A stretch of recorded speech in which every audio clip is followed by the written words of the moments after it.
Amén, mis hermanos. Bienvenidos. Bienvenidos todos, los grandes, los pequeños. Desde este momento, como siempre lo digo, hermanos, desde este momento en adelante el tiempo le pertenece al Señor. Por lo tanto, todos nos portamos muy bien, ¿ya? Que Dios nos bendiga y bienvenidos. Damos inicio al servicio al Señor en el nombre del Padre, del Hijo y del Espíritu Santo, glorificando al Señor. Gloria a Dios, gloria a Dios, gloria a Dios. Dios bendiga a la iglesia. Pasamos a la primera oración. Esta primera oración para los más nuevitos es para conversar en oración con el Señor y contarle todo a nuestro Padre Celestial. La oración no es otra cosa que una conversación. Usted por fe conversa con el Señor y Dios le ve y le escucha. Así que con confianza y fe pasemos a la oración.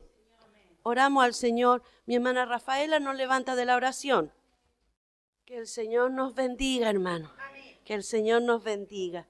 Dios bendiga el coro. Pasamos a alabar al Señor, a bendecir el nombre de Cristo, hermano.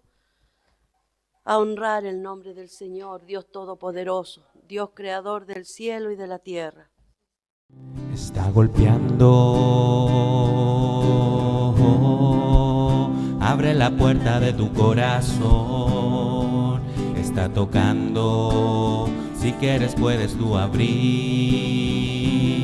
Él con ternura te dice: yo estoy a la puerta. Y si le abrimos, cenaremos con Él. Es que no sientes que está en el aire su presencia, como el estruendo de muchas aguas turbulentas. Pero al entrar en mí solo me invade el gozo, se humedecen mis ojos y comienzo a llorar. Somos templos y moradas, apartados de santidad para Él, esperando su venida, que añoramos día a día para estar con Él. Porque nada en este mundo se compara con lo hermoso de servirle a Él, de alabarle, de cantarle a mi Rey. Somos templos y moradas, apartados en santidad para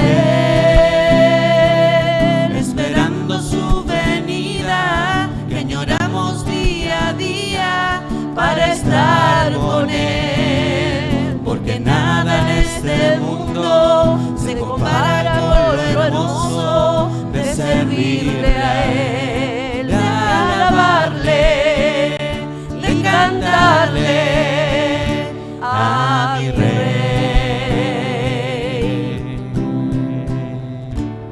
Está en el aire una presencia muy hermosa, es poderosa, que no me puedo resistir. Corre por mi interior, como lo dice la Escritura, y al estallar solo le puedo alabar con esta entonación que nace dentro de mi alma. Para mi Dios, que solo puede darme calma, y más allá de las estrellas seguiremos alabando por siempre al Cordero de Dios, de Dios. Somos templos y moradas, apartados en santidad para Él, esperando su venida, que añoramos día a día para estar con Él. Porque nada en este mundo se compara con lo hermoso de servirle a Él, de alabarle, de cantarle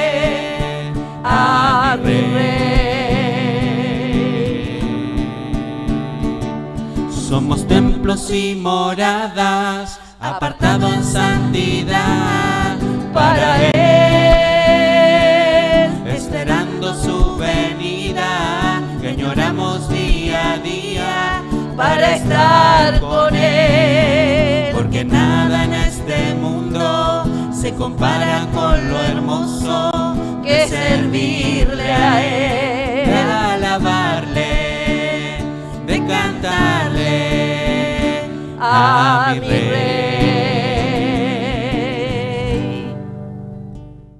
Que el Señor nos siga bendiciendo, hermano. Tal vez los niños que son nuevitos, tome su asiento, mi amor. Se sorprende, pero ellos de a poquito van a ir aprendiendo que nosotros aquí cantamos y le cantamos a Dios. A Dios no lo vemos, ¿cierto? No lo vemos, pero Él sí nos ve a nosotros. Él sí nos conoce a nosotros, nos conoce a los adultos, a los abuelitos y a los niños también, ¿ya? Así que el Señor nos bendiga y de a poquito van a ir aprendiéndose la alabanza. Es hermoso cantarle al Señor, porque cuando cantamos no cantamos por cantar, cantamos adorando al Señor, que significa que vamos meditando en la letra de la alabanza a nuestro Dios. Que Dios nos bendiga, hermano. Amén. Dios bendiga estas ovejitas nuevitas, hermano. Sí, amén. Y Dios nos bendiga a nosotros, para que seamos un bonito ejemplo para ella y podamos recibirles con mucho amor y mucho cariño, con respeto, hermano, como nos debemos amar todos los hermanos. Vamos a leer un salmo devocional. Busque allí en el libro de Mateo, Mateo 10, versículo 5, en el nombre del Señor Jesucristo. Vamos a dar lectura a algunos versículos porque este no es el mensaje central, hermano. Es para que vamos meditando. Mateo capítulo 10, versículo 5. Amén. En el nombre del Señor Jesucristo.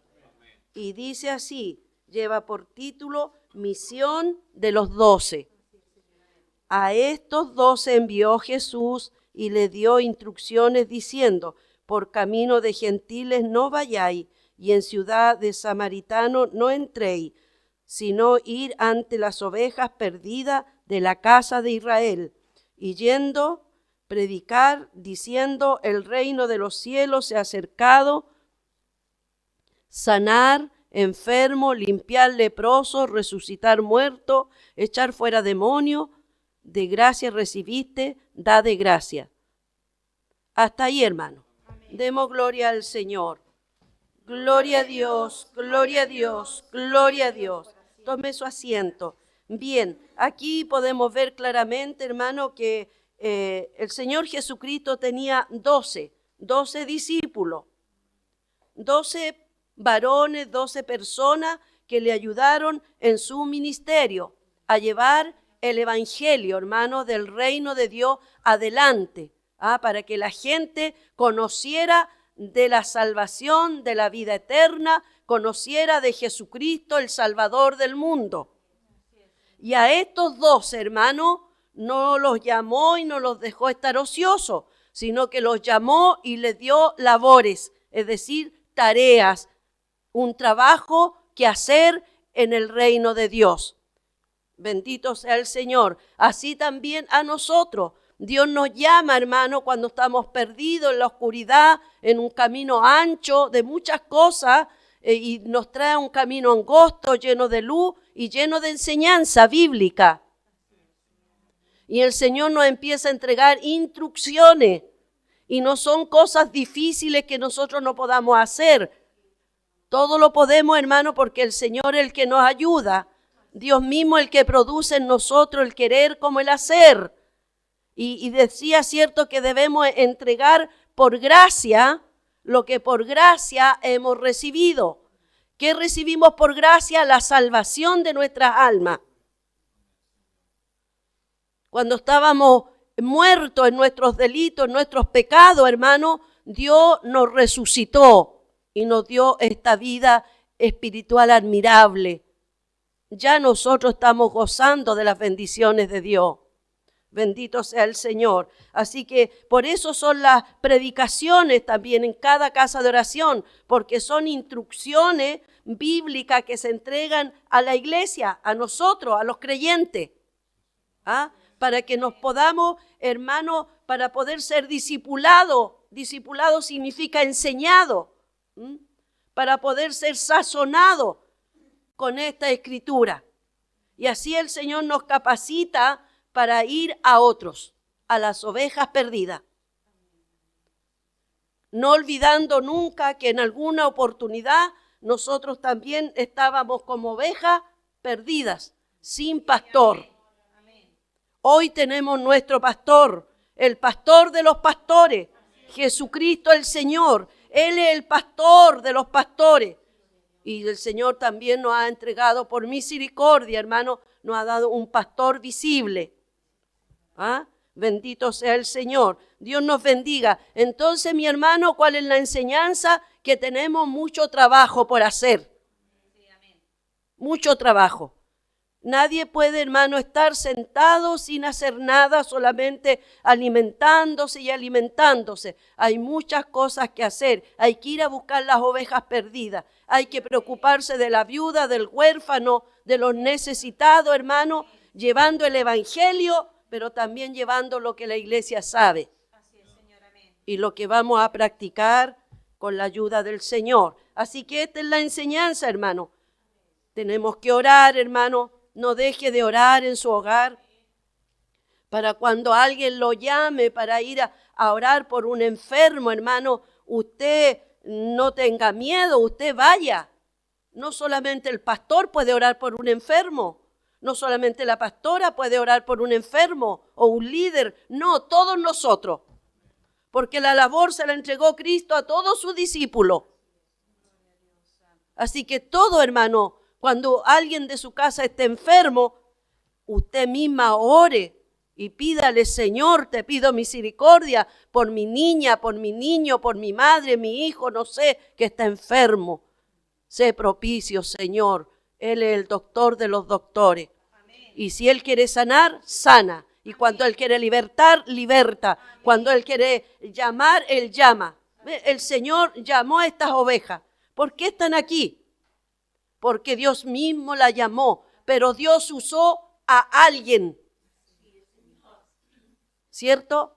Dios usó a uno de sus discípulos, discípulas, para poder decir: ven, te invito, vamos. Es un buen lugar donde te van a querer, te van a respetar y vas a aprender y te van a enseñar de la palabra. Ya nunca más te vas a sentir sola. Porque ahora Cristo Jesús va a ser tu dueño, tu padre, tu amigo, tu consejero, tu ayudador. Bendito sea el Señor. En el Evangelio, hermano, disfrutamos de muchas bendiciones que a veces las pasamos por alto. Dios nos bendiga. Dios bendiga el coro, cantamos y adoramos al Señor. Dios le bendiga, iglesia. Cuando miro hacia atrás y veo mi vida destrozada, cuando pienso en mi vivir que antes no valía nada, puedo entonces entender que desde el vientre de mi madre yo estaba en su plan de ser un siervo a su servicio. Y hoy puedo ser un hijo rescatado. Me has transformado en un ser restaurado. Acércate a Jesús, tú también. Tu vida fracasada cambiará a una vida de triunfo y de paz.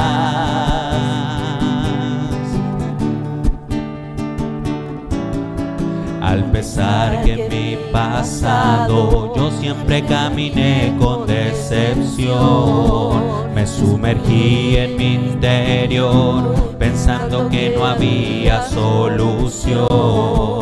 Pero qué día más glorioso, el día en que Jesús a mí llegó. Te dijo te amo y soy tu Dios. Hoy día te levanto y te hago un triunfador. Aleluya. Y hoy puedo ser un hijo rescatado. Me has transformado en un ser restaurado. Acércate a Jesús, tú también. Tu vida fracasada Él cambiará a una vida de triunfos y de paz. Amén, amén, gloria a Dios. Y hoy puedo ser un hijo rescatado. Me has transformado en un ser restaurado. Acércate a Jesús, tú también. Tu vida fracasada Él cambiará a una vida de triunfo y de paz.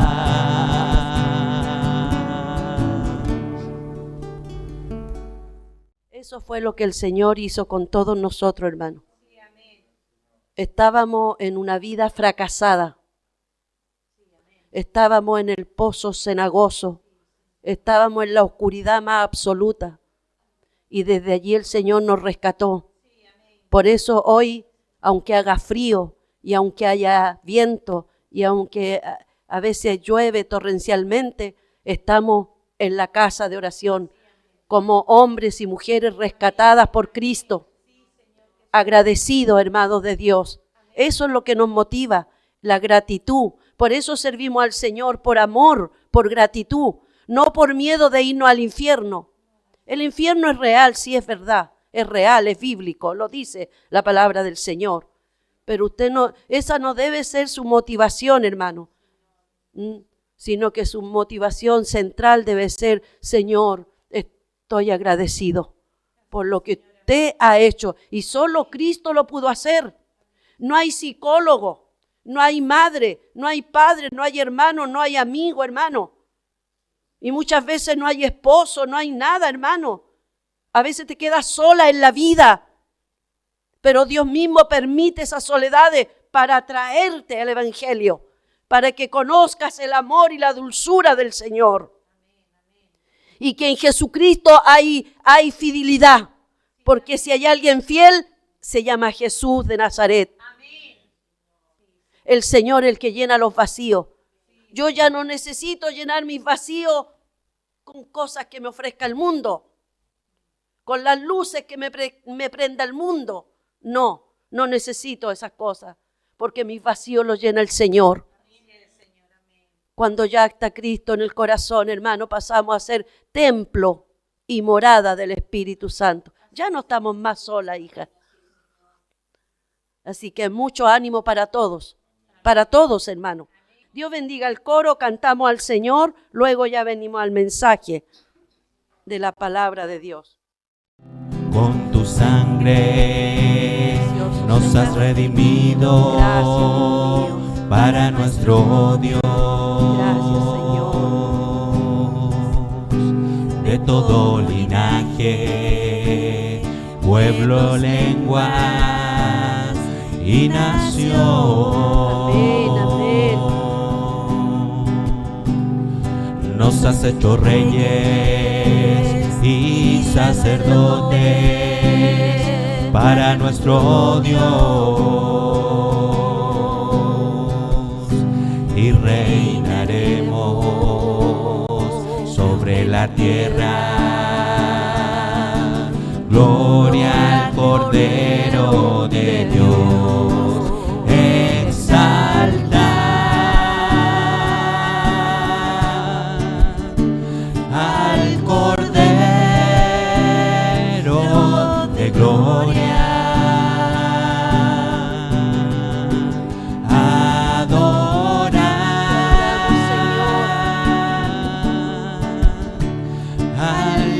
Vive y reina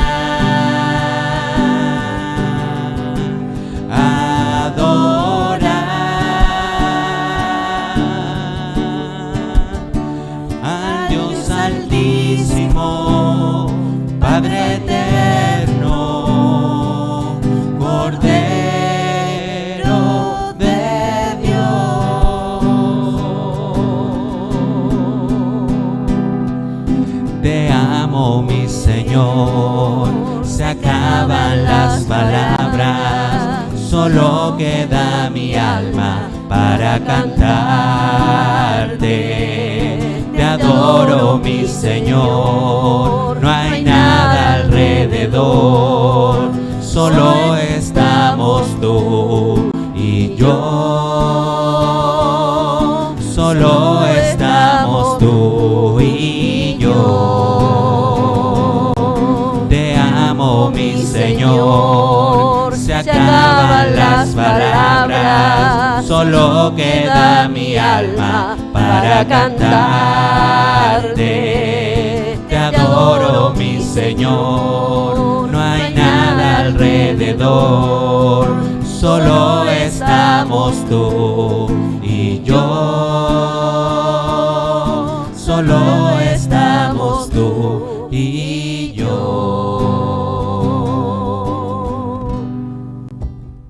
Demos gloria al Señor. Gloria a Dios, gloria a Dios, gloria a Dios. Para siempre.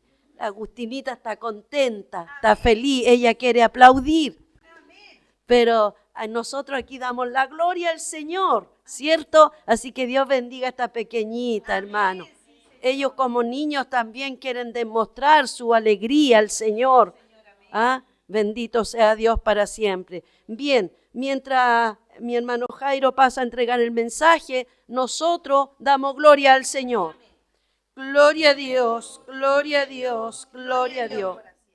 Amén. Que el Señor nos bendiga, hermanos.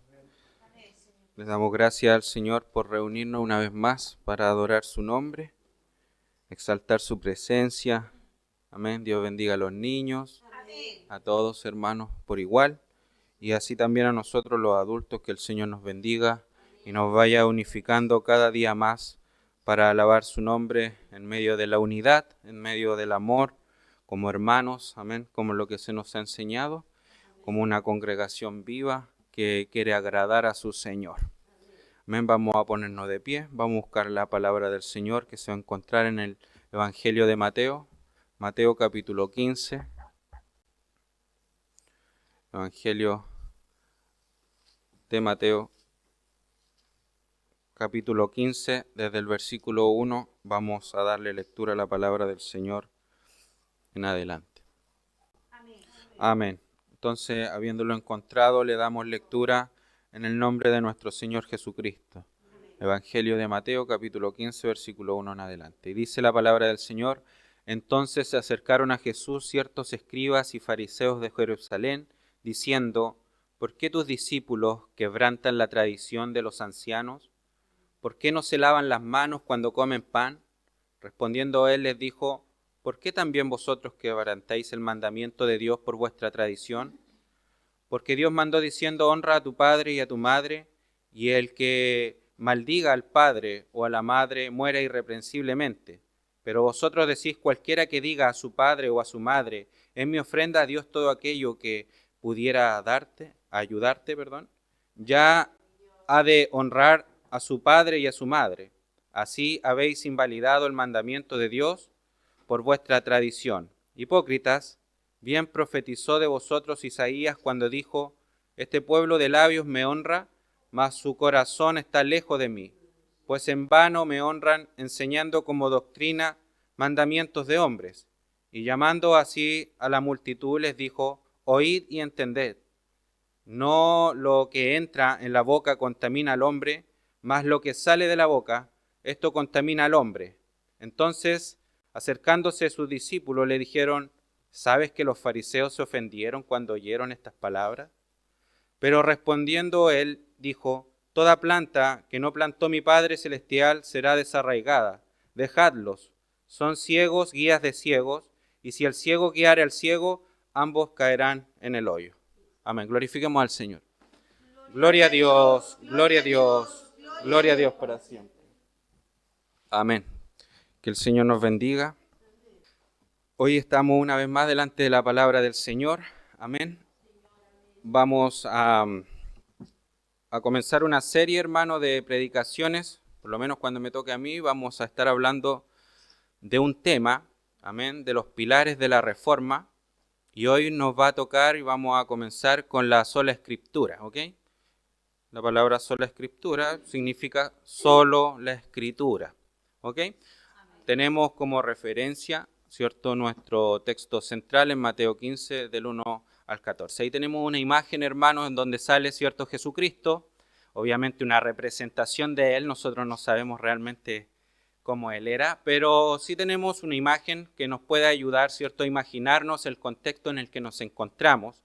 No tenemos a Jesús, ¿cierto?, quizás enseñando a una multitud, pero ahí tenemos de negro, ¿cierto?, a los fariseos y a los escribas que siempre intentaban, ¿cierto?, echar por debajo y menospreciar y menoscabar las palabras y enseñanzas de nuestro Señor Jesucristo, y así también a sus discípulos. Es por eso que llegamos, ¿cierto?, a este texto en donde entendemos que los escribas y los fariseos, ¿cierto?, le dicen a Jesús, menospreciando a sus discípulos: ¿por qué tus discípulos quebrantan la tradición de los ancianos? ¿Y por qué no se lavan las manos cuando comen pan? Eso era una tradición, hermano, ¿cierto? No es solamente lo que se nos ha enseñado a nosotros, que debemos lavarnos por higiene nuestras manos. Acá lo que se está refiriendo es una tradición que tenía el pueblo de Israel, ¿cierto? Y los fariseos y los escribas eran rigurosos en todas estas enseñanzas que ellos mismos habían puesto por sobre la misma escritura. Eso es lo que la palabra del Señor hoy nos intenta enseñar y decir, hermanos.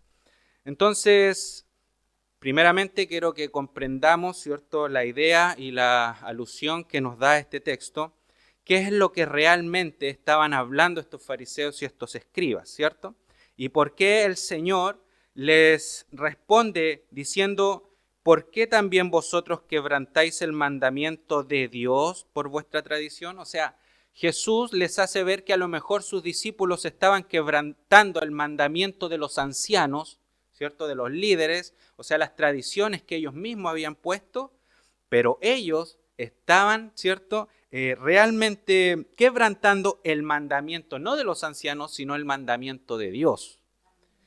Entonces, es importante que nosotros sepamos que lo que está refiriéndose Jesús es el corbán, una palabra, ¿cierto?, que era utilizada para referirse a la tradición que seguían, ¿cierto?, estos discípulos. El corbán, que en hebreo significa ofrenda o dedicación, era una práctica religiosa tradicional que consistía en consagrar o dedicar ciertos bienes o dineros a Dios, ¿ok?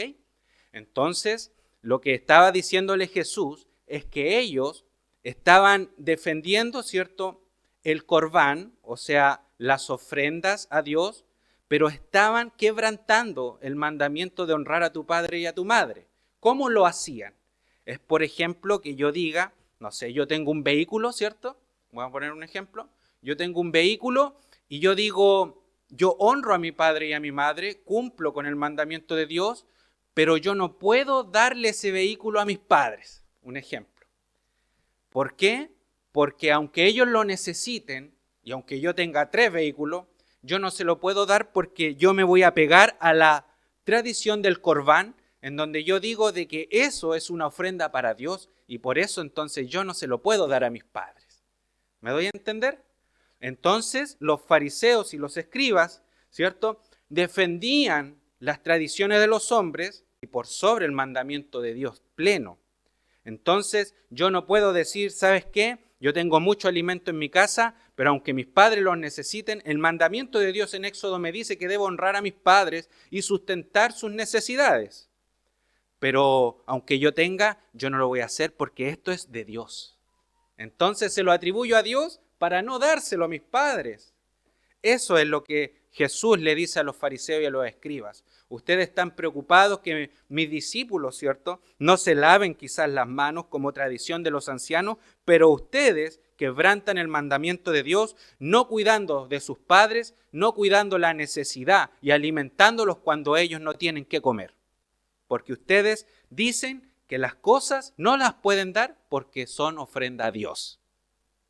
Entonces, claramente este corbán, esta tradición, hermano, tan solo era una trampa, si se puede decir así, de estos fariseos, de estos escribas y de todos aquellos que seguían los rituales judíos de aquella época para no obedecer realmente la palabra. Claramente, como le decía en Éxodo 20:12, dice: honra a tu padre y a tu madre.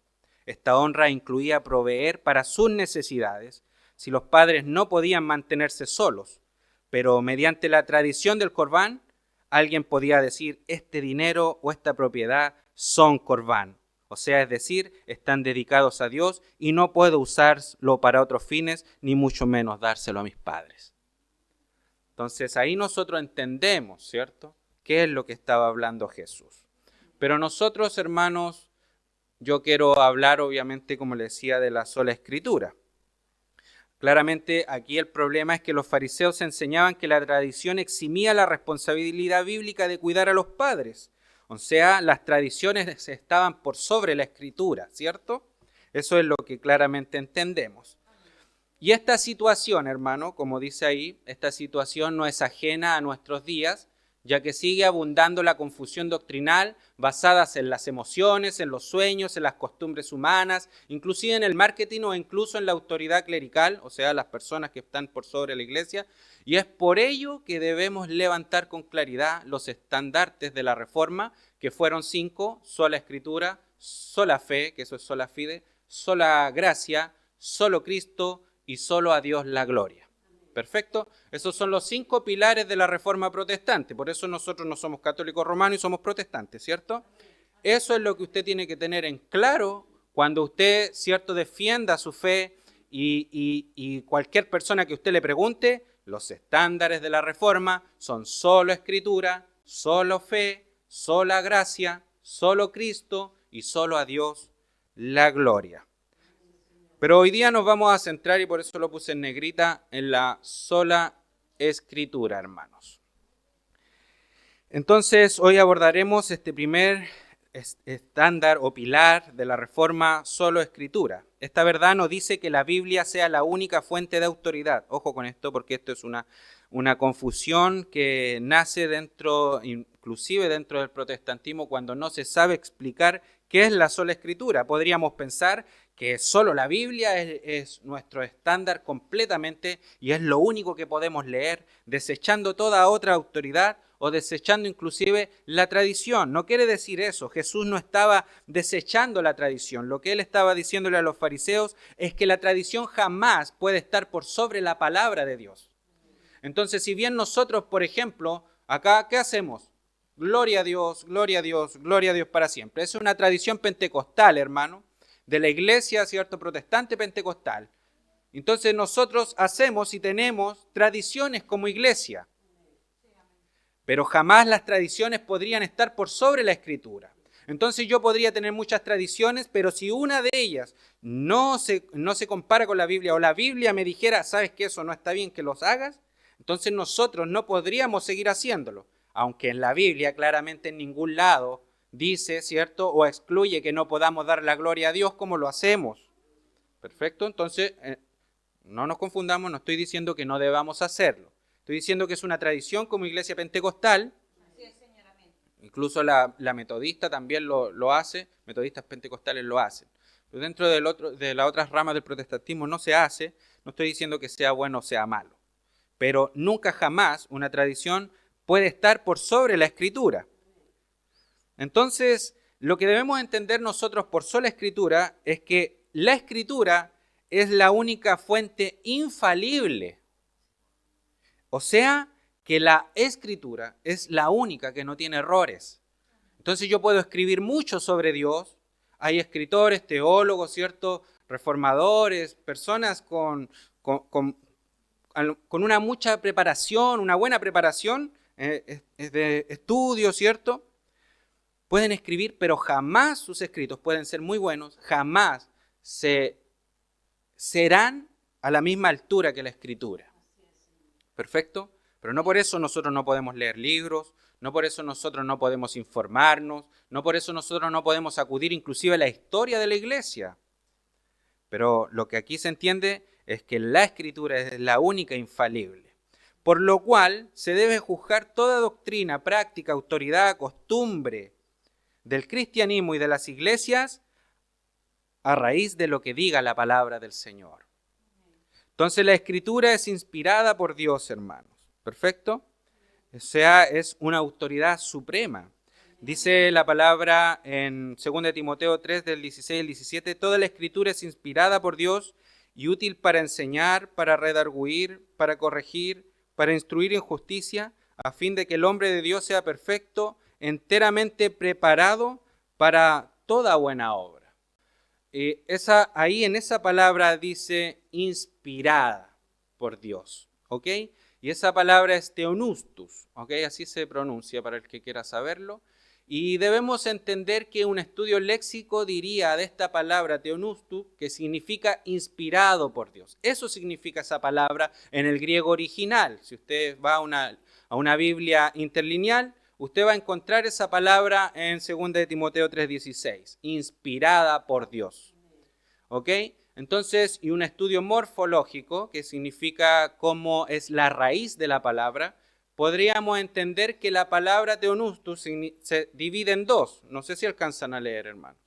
Se divide en dos, que es teo, ¿cierto? Y teo es Dios, por eso cuando decimos teología, es el estudio de Dios. Aquí theonustus es que teos es Dios y nustos es soplado o inspirado. O sea, Dios ha soplado la palabra. Dios ha inspirado la palabra. ¿Ok? Entonces una semántica diría que 2 Timoteo 3:16 significa que la escritura tiene origen divino. Porque aunque tenemos a geógrafos, un geógrafo, ese es el que escribió. Mateo fue un geógrafo, Mateo, Marcos, Lucas, Juan, Pablo, Pedro, ¿ok? Moisés y así. Todos ellos fueron agiógrafos. ¿Qué es un agiógrafo? El que escribe. Entonces ellos escribieron la palabra, pero si bien ellos escribieron la palabra, lo que aquí nos llama a entender esta palabra, theonustus, es de que Dios por medio de ellos escribió.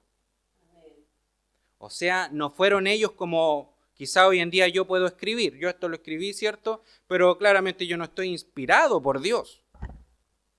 Yo voy a la palabra para sacar inspiración. Pero realmente nunca esto se va a comparar con la escritura. ¿Ok? Entonces, en una sintaxis básica diríamos que theonustus califica al grafe, que es la escritura. Eso es la otra palabrita que tiene. O sea, theonustus, lo que califica esto es que fue inspirado por Dios. Porque si no, esto sería como un libro más. ¿Cierto? ¿Pero esto es un libro más? No. Aunque muchos, yo vi alguna vez, ¿cierto? Que alguien botó la Biblia al suelo, la pisó y dijo, eso es un libro, hermano, nomás es un libro. O sea, no podemos llegar a, ¿cierto?, a ser tan faltas de respeto con lo que el Señor hizo, ¿cierto? Y si bien a lo mejor aquí tenemos una traducción, aún así esto es la palabra del Señor, hermanos. ¿Ok? Entonces, lo que realmente califica estos escritos es que Dios los inspiró, hermanos. Que el Señor nos bendiga. Entonces, toda la palabra es inspirada por Él. Ha sido soplada, por ejemplo, como usted conoce las trompetas, ¿cierto? Usted conoce un saxofón. Usted conoce todo instrumento, una flauta, en donde se sopla, ¿cierto? Entonces, vamos a ponerlo así. ¿Por qué Dios necesitó a una determinada cantidad de geógrafos y no solamente a uno? Porque pudo haber usado puro Pablo. ¿Para qué necesitamos a Pedro, a Marco, a Lucas y a Juan? ¿Cierto? Porque sin duda, aunque Él le inspiró, Él se hizo de hombres para usar también su contexto histórico, sus vivencias, su visión.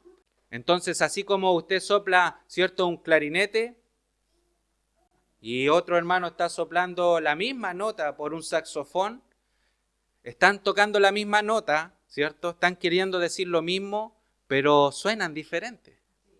Así el Señor se hizo de hombres para poder llevar a inspirar y escribir su escritura, hermanos.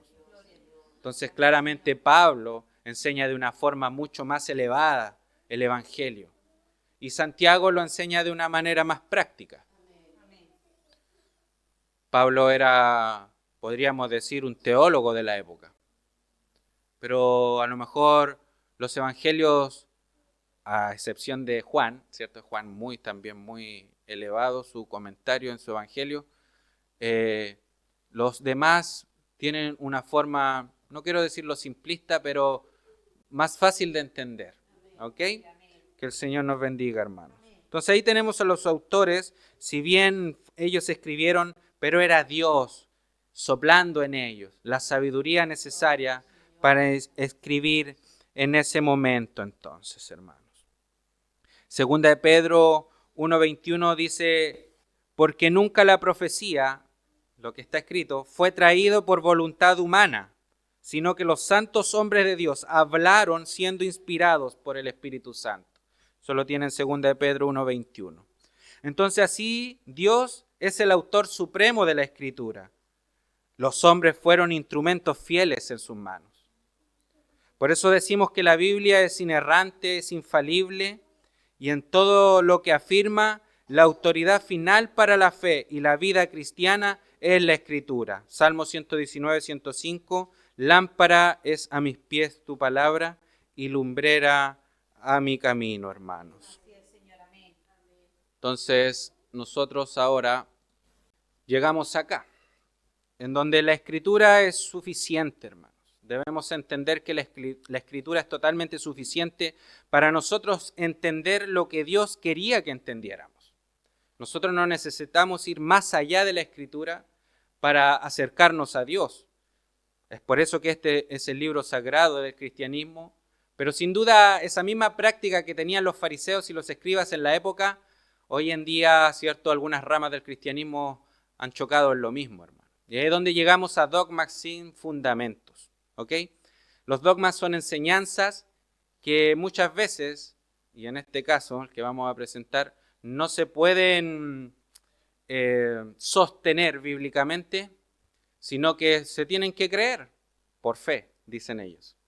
Entonces tenemos a la Iglesia Católica Romana, cierto, que sostiene que la Biblia no es suficiente. Ellos no dicen que la Biblia sea falible, o sea que tenga errores, ellos nunca han afirmado eso, pero ellos dicen que la Biblia no es suficiente y que para mantenerla, la Biblia y la Escritura, se necesita el magisterio de la Iglesia, encabezado por el Papa, ¿cierto? Y sus sacerdotes, quienes ellos sí que se consideran infalibles en materia de fe y moral. Entonces, cuando el Papa, ¿cierto?, habla ex cátedra, que el ex cátedra es todo aquello que hable el Papa, ¿cierto?, en lo que se refiere a la doctrina sobre la fe, la moral y la conducta dentro de la Iglesia. Entonces ellos dicen que cada vez que el Papa habla sobre estos casos, estos temas, él está hablando, siendo inspirado por Dios, y en sus palabras no hay error. Pero realmente no se sostiene, ¿cierto? No se sostiene, ¿por qué? Porque así es como llegamos a dogmas dentro de la Iglesia Católica Romana. En el primero, ¿cierto?, tenemos una imagen que nos hace referencia a la Inmaculada Concepción de María, dogma proclamado en 1854, en donde María fue concebida, según ellos, sin pecado original. Entonces, no sé qué pensará usted en ese caso. Podría parecer muy piadoso pensar que la Madre de Dios, ¿cierto?, la Madre de Jesús, de Dios, Theotokos, esa es la palabra. Podríamos decir, no, es que no tiene nada de malo pensar que María fue sin pecado. Pero ¿realmente se sostiene con la palabra ese dogma?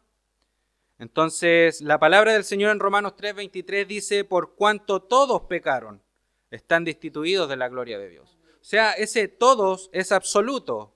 No hay nadie que realmente esté sin pecado que no sea Jesús, que sea el Hijo de Dios.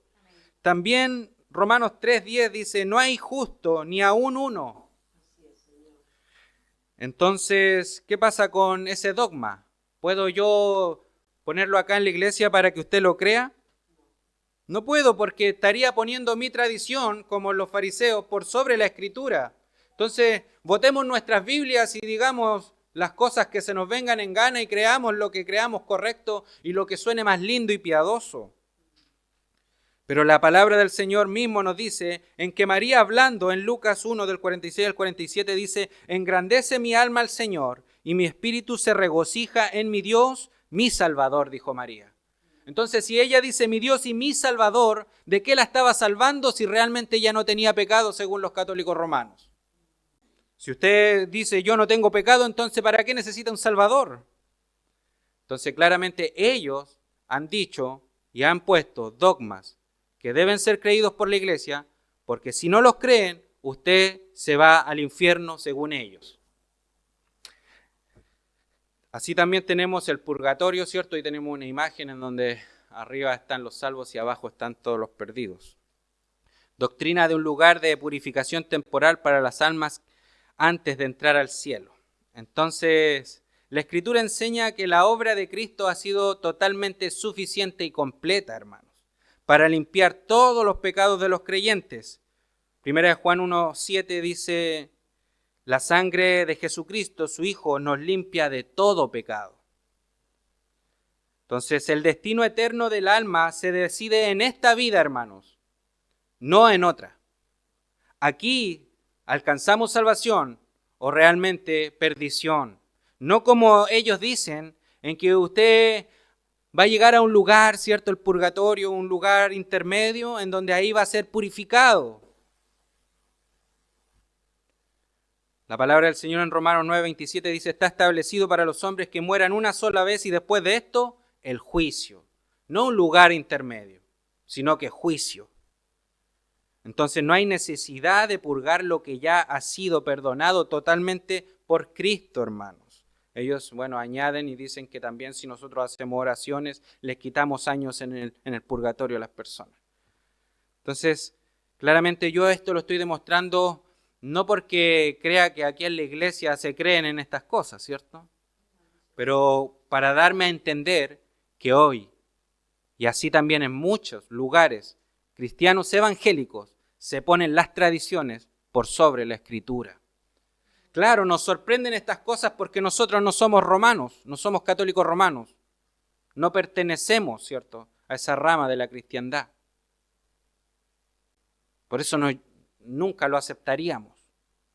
Pero hay cosas dentro del cristianismo evangélico, protestante, que también son tradiciones que están fuera de la Escritura.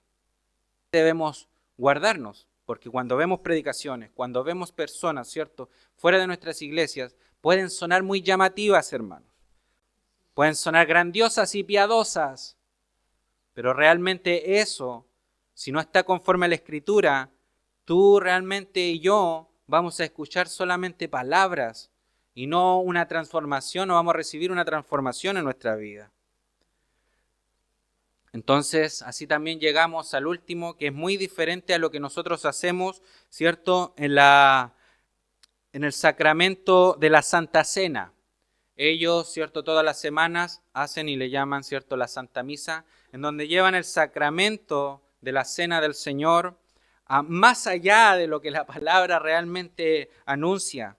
En la misa se ofrece a Cristo, según ellos, nuevamente, de manera en que cada vez, hermano, ¿cierto?, Cristo en ese momento muere por usted y por mí, por nuestros pecados. Entonces, cada vez que se entrega, ¿cierto?, la hostia, y en algunas congregaciones católicas se da la copa, porque en algunas congregaciones católicas también han quitado la copa al pueblo, dicen algunos escritos, y ellos solamente dan la hostia. Entonces ellos dicen que están sacrificando a Cristo cada misa, pero es totalmente contra la palabra del Señor. Cristo no necesita ser ofrecido repetidamente. Su sacrificio fue único, completo y suficiente. Hebreos 10:12 dice: pero Cristo, habiendo ofrecido una vez y para siempre un solo sacrificio por los pecados, se ha sentado a la diestra de Dios. Entonces, a diferencia de nosotros, claramente lo que hacemos nosotros es un símbolo. Recordar en memoria de mí, dijo el Señor. Entonces, claramente muy diferente a lo que ellos hacen, porque una sola ofrenda hizo perfecto para siempre los santificados, Hebreos 10:14. La cena del Señor entonces no es el sacrificio de Cristo, es un memorial y una proclamación de su sacrificio ya consumado. Haced esto en memoria de mí, Lucas 22, versículo 19. Entonces muchas de estas doctrinas, para que usted lo vea, se intentan vincular a versículos aislados, ¿cierto?, pero resisten una defensa bíblica completa. En estos pequeños momentos, ¿cierto?, y con unos pequeños pasajes bíblicos, demostramos que eso no tiene fundamento bíblico. Es así que nosotros debemos entonces, por medio de la palabra, crear, hermano, en nosotros un análisis de todo lo que escuchamos, como los hermanos de Berea. ¿Se recuerdan los hermanos de Berea? En donde Pablo iba a enseñar, ¿cierto?, a los hermanos de Berea. Entonces, ¿qué hacían ellos? Oh, si todo lo que dice Pablo, porque lo dice Pablo, lo vamos a creer. Entonces usted tiene que decir, porque lo dice el hermano Jairo, ¿lo tengo que creer? No. Usted tiene que ser consecuente con su fe, llegar a la casa, marcar el texto que acabamos de leer y volver a leerlo y seguir estudiando. Porque así lo hacían los hermanos de Berea. Nosotros no debemos caer, hermano, en ese error en donde los líderes siempre van a tener la razón. Con la misericordia de Dios queremos hacerlo lo mejor posible. Claramente lo queremos hacer. Pero siempre, hermano, debemos tener este análisis. ¿Por qué? Porque yo, al ser un ser humano, hermano, totalmente caído a la misericordia de Dios, me ha traído su evangelio, yo puedo errar. Pero Él en su palabra jamás va a errar. Los hombres podemos, hermano, caer. Los hombres podemos equivocarnos, pero el Señor no es hombre para mentir. Él no cambia, Él no muta. Entonces, la sola Escritura, ¿cierto?, defiende, hermanos, defiende entonces que solo debo leer la Biblia y nada más. Lo repetimos, claramente no. El principio de la sola Escritura nos enseña que debemos leer la Biblia como única fuente útil, ¿cierto?, sobre todo el demás conocimiento. Entonces, podemos aprender de otros libros, hermano. Yo los invito a comprar, hermano, cuando puedan, obviamente dentro de la manera que se pueda, libros. Hay libros muy baratos de bolsillo, 3,000 pesos, 4,000 pesos, hermano, de buenos escritores. Y ahí usted va a crecer, va a aumentar en conocimiento, para que no venga cualquiera y le diga cualquier cosa y usted diga, sí, así debe ser. O no saber quizás sacar a esas personas del error. Entonces la única autoridad infalible y suprema es la Biblia, pero Dios también ha usado, ¿cierto?, a muchos hombres para tener también buenos escritos y buenas enseñanzas. A lo largo de la historia Dios ha usado maestros, por eso dijo que Él tiene ancianos, maestros, pastores, ¿cierto? Dice, teólogos piadosos, pastores comprometidos, concilios bíblicos para edificar a su iglesia, las confesiones reformadas, los comentarios bíblicos, hermano, la historia de la iglesia. La razón y la experiencia tienen un lugar valioso en este sentido, porque todas esas fuentes deben estar siempre, ¿cierto?, bajo el juicio de la palabra de Dios. En otras palabras, la Escritura es la regla que juzga toda enseñanza, no lo único que debamos ni podamos leer. Debemos ser agradecidos por la sabiduría de Dios que ha dado a su pueblo en la historia. Hermanos, a lo mejor si Dios no hubiera usado a Martín Lutero, todos estaríamos creyendo lo que acabamos de ver. Sí, amén. Amén. Y si eso no nos da ni frío ni calor, es preocupante. Porque el otro día lo dije, ¿qué hubiera pasado si mi madre hubiera sido mormona? Y en mí no hubiera estado este anhelo de buscar de la verdad. Yo me hubiera quedado mormón, hermano. ¿Qué pasa si su madre hubiera sido testigo de Jehová? Hubiéramos sido testigos de Jehová, hermano. Y ellos no tienen la verdad. Bíblicamente no la tienen. Entonces, este llamado final es, hermano, ¿estamos realmente sometidos a la autoridad de la palabra? ¿Hoy hay algunas tradiciones que ponemos por sobre ella? ¿Leemos la Biblia para escuchar la voz del Señor o solo para confirmar nuestras propias ideas? Entonces, ¿eres capaz de discernir cuando una doctrina, aunque suene bonita y piadosa, está sostenida fielmente por la Escritura? ¿Has creado esa capacidad en ti? Entonces, hoy, hermano, con este mensaje te invito a volver a la palabra de Dios, a confiar no en los hombres, ni porque yo lo diga, ni en las modas, ni en las emociones, sino en lo que Dios ha revelado de forma infalible en la Escritura.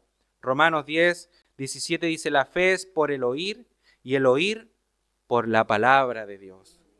Entonces, en conclusión, hermano, la Reforma nos devolvió el derecho y el deber, no es solo un derecho, también un deber, que todos los creyentes deben escudriñar sus escrituras. Antes la iglesia, ¿cierto?, no le permitía a los laicos que usted tuviera esto. Solamente ellos leían esto. Y lo que ellos decían, bueno, hasta el día de hoy, lo que ellos le dicen que usted tiene que creer. Pero nuestra iglesia no es así. Nosotros no queremos que usted crea lo que yo digo porque sí, sino que juntos en la palabra veamos por qué es bueno que creamos lo que creemos. Así es, Señor. Amén. Entonces, no todas las interpretaciones son igualmente válidas, por muy linda que suenen, por mucho de amor que yo le pueda hablar o mucho de la dureza de Dios. No porque suene bien, está bien interpretada esa palabra. Entonces, los dejo con un pensamiento, hermanos. Si nosotros realmente no podemos confiar en plenitud al 100% de las interpretaciones de los hombres, ¿cierto? Porque somos falibles, nos podemos equivocar. Pero ¿qué hace de diferente mi interpretación a otra interpretación? ¿Qué hace de diferente lo que yo creo que está diciendo la Biblia en este texto a lo que me está diciendo otra persona? ¿Qué es lo que hace esa diferencia? ¿Qué tan apegado esté a la Escritura, hermano? ¿Qué tan apegado esté? No que cuánto ore esa persona, porque sabemos que en las otras religiones, en el budismo también se ora. Y no por eso yo voy a creer, ¿cierto?, los escritos budistas. ¿Cierto? Entonces, lo que realmente hace esta diferencia, que hace una interpretación más fiable que otra, nunca infalible, puede tener errores lo que yo estoy diciendo, pero nunca, hermano, nunca, si estoy pegado a la palabra de Dios, voy a terminar diciendo otra cosa. Entonces, hermanos, la palabra del Señor, y es por eso que le invitamos a este curso que vamos a hacer, ¿cierto?, los días jueves por esta semana y desde las próximas los días viernes a las 7 de la tarde, hermano, le invitamos a la iglesia. Acérquese, hermano. O vamos a estar como los fariseos, ¿cierto?, defendiendo solo nuestras tradiciones. A lo mejor ese día el Señor nos va a decir, pusieron por sobre mi palabra lo que ustedes creían correctos. Entonces, hermano, no impongamos sobre la Escritura nuestras ideas. No impongamos sobre lo que Dios ha escrito y revelado lo que yo creo, sino lo que Dios dice.